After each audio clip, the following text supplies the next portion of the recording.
Nabomba ng isang kainan sa barangay Maysilo sa Malabon kaninang madaling araw. Kinuha ng suspect ang kita ng kainan. Pero hindi pa raw nakontento ang suspect. Ginahasa pa nito ang isang waitress. May ulat on the spot, si Bam Alegre. Bam!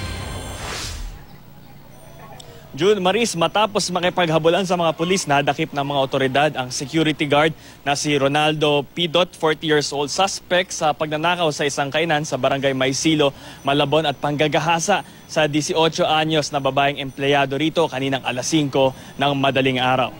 Sa salaysay ng biktima sa mga pulis, ikinuwento niya na umorder daw ng sinangag at ulam ang suspect at bigla raw pumasok sa kusina. Tinutukan ng suspect ng baril ang kusinero at ikinulong sa banyo.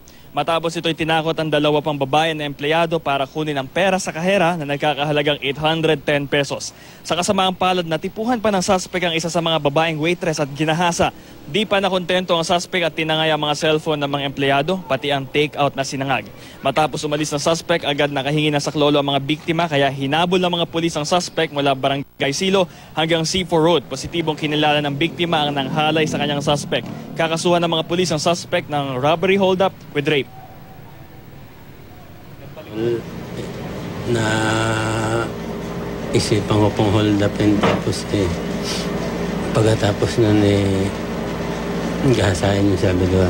Bakit? Ba't mo ginawa ito? Bali, aksidente lang akong pumasok sa isip.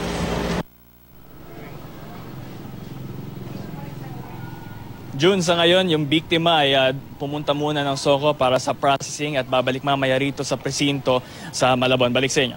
Maraming salamat, Bam Alegre.